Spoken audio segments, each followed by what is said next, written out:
Hello दोस्तों, कैसे हो आप सब। आई होप आप सब अच्छे होंगे। आप सभी का स्वागत है आपके अपनी यूट्यूब चैनल बंस कैरियर एकेडमी पर। तो आज हम लोग क्वेश्चन करेंगे लूसेंट से भूगोल के क्वेश्चन। और जो भी आपके एग्ज़ाम है, अभी आपका यूपी एसएससी पैट का लगा हुआ है, यूपी पुलिस का, यूपी लेखपाल का, जो यूपी एसएससी लेखपाल का है, तो वो सभी एग्ज़ामों में ये क्वेश्चन आपके लिए हेल्पफुल रहेंगे। तो चलिए दोस्तों, हम लोग क्वेश्चन स्टार्ट करते हैं। क्वेश्चन नंबर फर्स्ट है दोस्तों, बांग्लादेश में प्रवेश करने के बाद ब्रह्मपुत्र नदी को किस नाम से जाना जाता है। तो ब्रह्मपुत्र नदी जब बांग्लादेश में प्रवेश कर जाती है तब इसे किस नाम से जाना जाता है। तो आंसर होगा दोस्तों, आपका क्या आंसर होगा, ऑप्शन नंबर डी, जमुना नदी। जमुना नदी के नाम से जाना जाता है बांग्लादेश में ब्रह्मपुत्र नदी को, जब ये ब्रह्मपुत्र में प्रवेश करती है। इसके पहले अगर पूछा जाए, जो आपको ऑप्शन दे रखे हैं, और तो अरुणाचल प्रदेश में किस नाम से जानते हैं ब्रह्मपुत्र नदी को, तो दोस्तों आंसर हो जाता है आपका दिहंग नदी। दिहंग नदी के नाम से अरुणाचल प्रदेश में जानते हैं। अगर दोस्तों पूछा जाए असम में ब्रह्मपुत्र को किस नाम से जानते हैं, तो असम में इसे ब्रह्मपुत्र के नाम से ही जानते हैं। और दोस्तों एक ऑप्शन दे रखा आपको फर्स्ट वाला, जो सांगपो नदी, तो सांगपो नदी के नाम से किस देश में जानते हैं, तो तिब्बत में। तिब्बत में जब ब्रह्मपुत्र नदी प्रवेश करती है और वहाँ बहती है, तो इसको सांपो नदी के नाम से जानते हैं। तो आपको सांपो नदी तिब्बत में, देहंग नदी, तो देहंग के नाम से इसे कहाँ जानते हैं, अरुणाचल प्रदेश में। असम में इसे ब्रह्मपुत्र के नाम से जानते हैं, और जमुना के नाम से इसे बांग्लादेश में जानते हैं। तो एक क्वेश्चन से आपके 4 क्वेश्चन कंप्लीट हो रहे हैं दोस्तों, चारों ही इंपॉर्टेंट हैं। नेक्स्ट क्वेश्चन है दोस्तों, सरहिंद नहर किस नदी से पानी लेती है। आंसर होगा दोस्तों सतलुज नदी। सतलुज नदी से सरहिंद नहर में पानी आता है। अगर दोस्तों पूछा जाए सरहिंद नहर कहाँ स्थित है, तो दोस्तों आपका आंसर हो जाएगा पंजाब में। पंजाब में सरहिंद नहर स्थित है, और यह नहर सिंधु नदी प्रवाह तंत्र की सबसे पुरानी नहरों में से एक है। तो ये क्वेश्चन इंपॉर्टेंट रहेगा आपका सरहिंद नहर वाला। नेक्स्ट क्वेश्चन है दोस्तों, सौर मंडल का सबसे ठंडा ग्रह कौन सा है। तो सौर मंडल का सबसे ठंडा ग्रह पूछा गया है, कौन सा है दोस्तों। आंसर होगा दोस्तों ऑप्शन नंबर डी, अरुण ग्रह। अरुण ग्रह दोस्तों सौर मंडल का सबसे ठंडा ग्रह है। अगर दोस्तों पूछा जाए आपसे गर्म ग्रह कौन सा है, तो आपका आंसर हो जाता है शुक्र ग्रह। अब क्वेश्चन आ रहा होगा आपके मन में, सूर्य के सबसे करीब तो बुध ग्रह है, फिर शुक्र क्यों सबसे गर्म है। तो बुध जो कि करीब ग्रह है, लेकिन करीब होने के कारण ही जो बुध ग्रह है, इसकी जो वायुमंडल परत है वो पूरी तरह से नष्ट हो चुकी है। और जब वायुमंडल की परत नष्ट हो चुकी है, तो फिर गर्म ठंडे से उस पर कोई प्रभाव नहीं पड़ेगा। तो यहाँ पे आपका गर्म पूछा जाए तो शुक्र हो जाएगा। वजह क्या है इसकी, तो इसमें कार्बन डाइऑक्साइड गैस पूरी तरह से भरी हुई है। नेक्स्ट क्वेश्चन है दोस्तों आपका, क्षेत्रफल की दृष्टि से भारत का सबसे बड़ा राज्य कौन सा है। तो क्षेत्रफल की दृष्टि से पूछा गया है दोस्तों, तो आपका आंसर हो जाएगा दोस्तों राजस्थान। राजस्थान जो राज्य है वो दोस्तों क्षेत्रफल की दृष्टि से सबसे बड़ा राज्य है। अगर पूछा जाए इसका क्षेत्रफल कितना है दोस्तों, तो कितना होगा, 3,42,239 किलोमीटर। 3,42,239 किलोमीटर राजस्थान का क्षेत्रफल है। अगर दोस्तों यहाँ क्वेश्चन पूछा जाए आपको कि जनसंख्या की दृष्टि से भारत का सबसे बड़ा राज्य कौन सा है, तो दोस्तों आपका आंसर हो जाएगा उत्तर प्रदेश। अब उत्तर प्रदेश की जनसंख्या कितनी है दोस्तों, ये भी पूछा जा सकता है। तो आपके उत्तर प्रदेश की जनसंख्या है दोस्तों 19,98,12,341, और ये जनसंख्या इतनी बड़ी है कि पाकिस्तान, जापान ऐसे देश दोस्तों पीछे रह गए हैं। तो समझ सकते हैं कि उत्तर प्रदेश की जनसंख्या कितनी है। तो यहाँ पे क्षेत्रफल की दृष्टि से पूछा गया था, तो इसलिए आपका आंसर ऑप्शन नंबर सी हो जाएगा, राजस्थान राज्य। नेक्स्ट क्वेश्चन नंबर 5 है दोस्तों आपका, कर्क रेखा निम्न में से किस राज्य से होकर गुजरती है। तो कर्क रेखा पूछा गया है दोस्तों। सबसे पहले क्वेश्चन आता है कि कर्क रेखा कितने राज्यों से होकर गुजरती है, तो आपका आंसर हो जाएगा 8 राज्यों से होकर गुजरती है। अब वो 8 राज्य कौन कौन सी है, अगर वो पता है तो कोई भी क्वेश्चन हो वो आपसे सॉल्व हो जाएगा। तो कर्क रेखा आपके मिजोरम, त्रिपुरा, पश्चिम बंगाल, झारखंड, छत्तीसगढ़, मध्य प्रदेश, राजस्थान, गुजरात, ये 8 राज्यों से कर्क रेखा गुजरती है। लेकिन यहाँ पर पूछा गया था कि कर्क रेखा जो है वो किस राज्य से होकर गुजरती है? तो इन 8 में से आपका एक ही मिल रहा है, झारखंड। तो ऑप्शन नंबर ए आपका राइट आंसर हो जाएगा, झारखंड, क्योंकि झारखंड से होकर गुजरती है। इसके अलावा जो 8 राज्य हैं वो आप लोग लर्न कर लीजिएगा, क्वेश्चन कैसे भी घुमा फिरा के पूछा जा सकता है। नेक्स्ट क्वेश्चन है दोस्तों आपका, कर्क रेखा 2 बार किस नदी को काटती है? तो कर्क रेखा जो है वो 2 बार किस नदी को काटती है? तो आपका आंसर हो जाएगा दोस्तों माही नदी। माही नदी को कर्क रेखा 2 बार काटती है। माही नदी दोस्तों एमपी से निकलती है और ये एमपी से निकलते हुए राजस्थान गुजरात से गुजरते हुए खंबात की खाड़ी यानी कि अरब सागर में गिरती है। तो यहाँ पे आपका आंसर ऑप्शन नंबर सी होगा, माही नदी। माही नदी को भारत में कर्क रेखा 2 बार काटती है।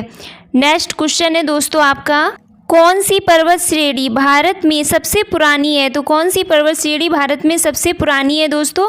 आंसर होगा option number A, Aravalli. Aravalli पर्वत श्रेणी भारत में सबसे पुरानी है। नेक्स्ट क्वेश्चन है दोस्तों, आंध्र प्रदेश और तमिलनाडु के तटीय भूभाग को क्या कहते हैं? तो तटीय भूभाग को क्या कहते हैं आंध्र प्रदेश और तमिलनाडु के? तो दोस्तों आंसर होगा ऑप्शन नंबर ए, कोरोमंडल तट। कोरोमंडल तट कहते हैं आंध्र प्रदेश और तमिलनाडु के तटीय रेखा को। नेक्स्ट क्वेश्चन है दोस्तों आपका, जोड़जिला दर्रा किन 2 जगह को जोड़ता है?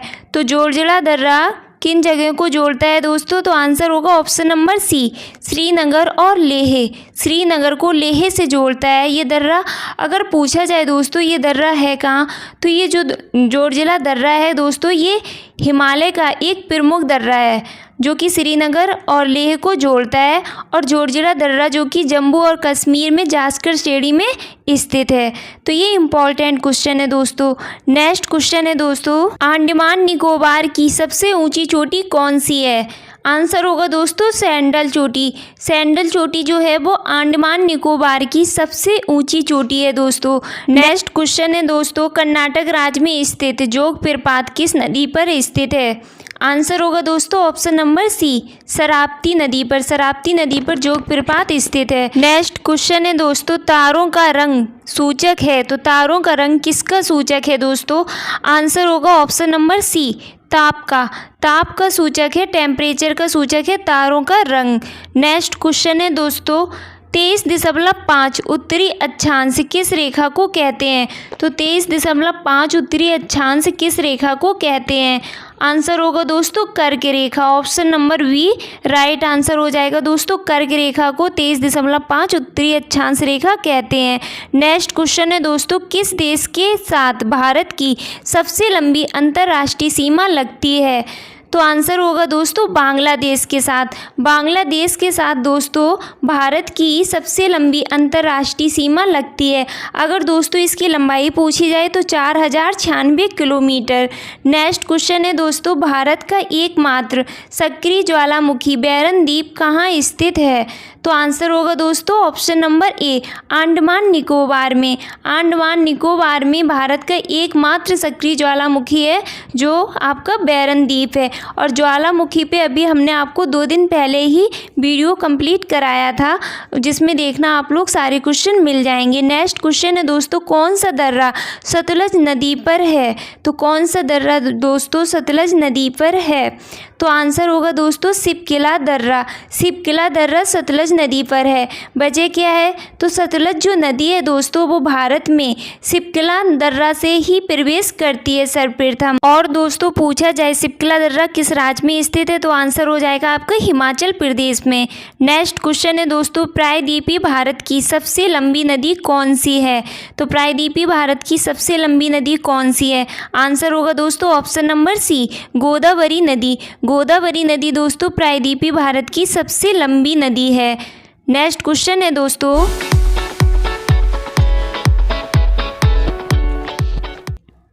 भारत की सबसे लंबी झील कौन सी है? तो भारत की सबसे लंबी झील कौन सी है? आंसर होगा दोस्तों ऑप्शन नंबर डी, बिंबनाद झील। बिंबनाद झील जो है वो भारत की सबसे लंबी झील है दोस्तों।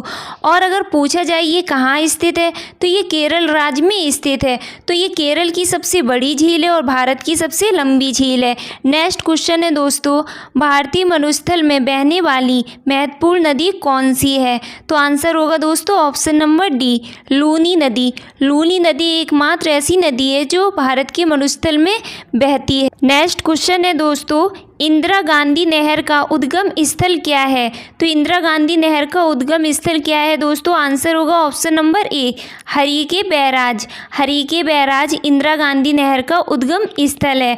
अगर पूछा जाए इसकी लंबाई कितनी है तो 649 किलोमीटर। 649 किलोमीटर इसकी लंबाई है इंदिरा गांधी नहर की। नेक्स्ट क्वेश्चन है दोस्तों, भारत का सबसे प्रसिद्ध यूरेनियम खान जादूगोड़ा भारत के किस राज्य में स्थित है?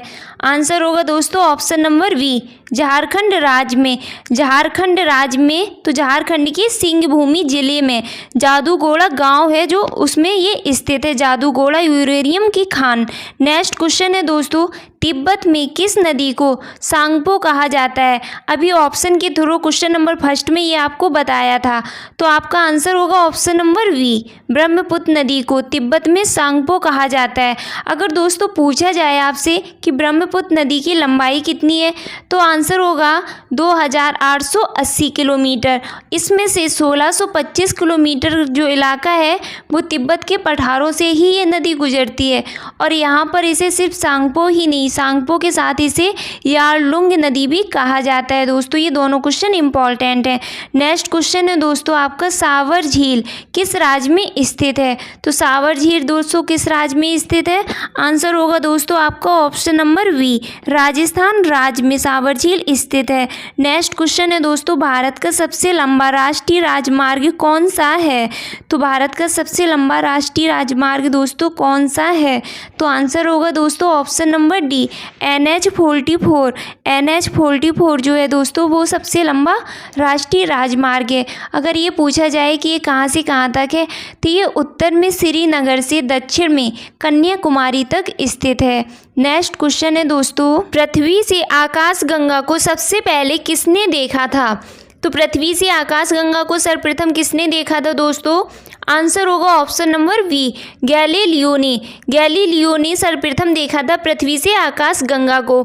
तो इन्होंने 1610 ईस्वी में देखा था। अगर पूछा जाए कब देखा था तो 1610 ईस्वी में अपनी टेलीस्कोप के साथ। नेक्स्ट क्वेश्चन है दोस्तों, डेथ वैली मौत की घाटी निम्न में से किस मरुस्थल में स्थित है? तो बताना है दोस्तों मौत की घाटी किस मरुस्थल में स्थित है? तो आंसर होगा दोस्तों ऑप्शन नंबर ए, मोजावे मरुस्थल में। मोजावे मरुस्थल अब कहाँ स्थित है ये भी क्वेश्चन पूछा जा सकता है। तो दोस्तों आंसर हो जाएगा कैलिफोर्निया में। कैलिफोर्निया में ये मोजावे मरुस्थल स्थित है। तो ये उत्तरी अमेरिका में, कैलिफोर्निया कहाँ है तो उत्तरी अमेरिका। उत्तरी अमेरिका की सबसे निचले शुष्क तथा गर्म भागों में से ये एक स्थान है मोजावे मरुस्थल। तो यहाँ पर स्थित है डेथ वैली। नेक्स्ट क्वेश्चन है दोस्तों, मैगलन जलडमरू मध्य कहाँ स्थित है? तो मैगलन जलडमरू मध्य दोस्तों पूछा गया है, ये कहाँ स्थित है? आंसर होगा दोस्तों ऑप्शन नंबर डी, उत्तरी अमेरिका और दक्षिणी अमेरिका। तो उत्तरी अमेरिका और दक्षिणी अमेरिका की मध्य स्थित है मैगलन जलडमरू मध्य। नेक्स्ट क्वेश्चन है दोस्तों, ग्रीनलैंड किस देश के क्षेत्राधिकार में आता है? तो ग्रीनलैंड दोस्तों किस देश के क्षेत्राधिकार में आता है? आंसर होगा दोस्तों डेनमार्क। डेनमार्क देश के क्षेत्राधिकार में आता है ग्रीनलैंड। दोस्तों जितनी भी क्वेश्चन लिए हैं वो आपके एग्जाम के लिए सारे इंपॉर्टेंट क्वेश्चन है। नेक्स्ट क्वेश्चन है दोस्तों, मानस नदी किस नदी की सहायक नदी है? तो मानस नदी दोस्तों पूछा गया है किस नदी की सहायक नदी है? तो आंसर होगा दोस्तों ब्रह्मपुत्र नदी। Option number C right answer होगा। और ये मानस नदी का उद्गम स्थल कहाँ है? तो भूटान। भूटान से ये निकलती है और ये नदी भूटान व भारत के मध्य हिमालय की पर्वत श्रेणियों के मध्य में बहती है, यानी कि भूटान और हिमालय के जो पर्वत श्रेणियाँ हैं उसके मध्य में। नेक्स्ट क्वेश्चन है दोस्तों, अरावली और विंध्य क्षेत्र के बीच में कौन सा पठार स्थित है? तो अरावली और विंध्य क्षेत्र के बीच में पूछा गया है तो दोस्तों आंसर होगा मालवा का पठार। ऑप्शन नंबर ए राइट आंसर होगा।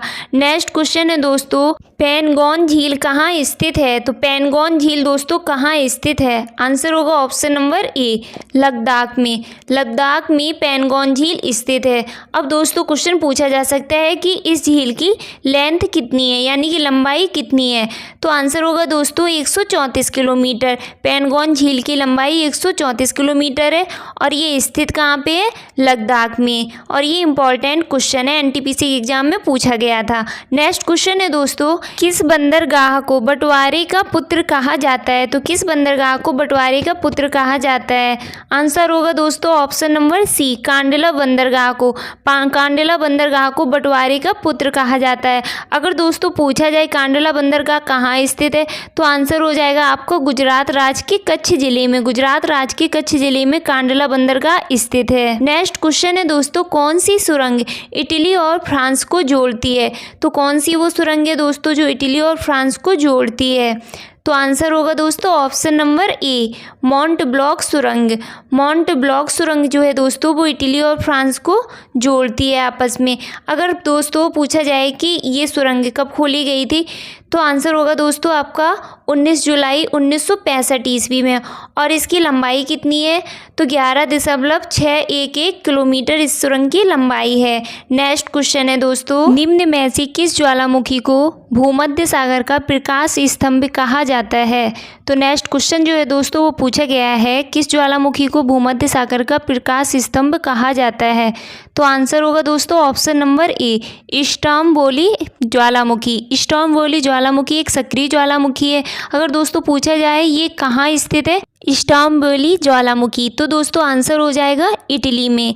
इटली के सिसिली में ये स्ट्रोम्बोली ज्वालामुखी स्थित है। नेक्स्ट क्वेश्चन और लास्ट क्वेश्चन है दोस्तों, मालवा पठार की प्रमुख मिट्टी कौन सी है? तो मालवा पठार की प्रमुख मिट्टी पूछी गई है दोस्तों, तो कौन सी है? आंसर होगा दोस्तों काली मिट्टी। काली मिट्टी मालवा पठार की प्रमुख मिट्टी है। तो यहाँ से दोस्तों आप लोगों के क्वेश्चन कंप्लीट होते हैं। ज्वालामुखी से रिलेटिव क्वेश्चन मैंने 2 दिन पहले कराए हुए थे, जो कि आपको देखेंगे आप लोग प्लेलिस्ट में, तो आपको पूरा वीडियो मिल जाएगा। और ये क्वेश्चन भी आपके लिए मोस्ट इम्पॉर्टेंट क्वेश्चन रहेंगे। जितनी भी इम्पॉर्टेंट क्वेश्चन बने दोस्तों वो सारे कवर कराने की कोशिश की है, जो कि आपकी उत्तर प्रदेश पुलिस, यूपीएसएससी लेखपाल, यूपीएसएससी पैट, सुपर टेट, या फिर आप कोई भी एग्ज़ाम दे रहे हैं जहाँ से आपका जीके जीएस पूछा जाएगा या ज्योग्राफी पूछी जाएगी, तो उसके लिए इम्पॉर्टेंट है। और क्लास का टाइम दोस्तों इवनिंग 6 o'clock रहेगा। और मिलते हैं हम लोग नेक्स्ट वीडियो में। तब तक अपना और अपनों का ख्याल रखिए, लेकिन वीडियो को लाइक और शेयर करना मत भूलिए।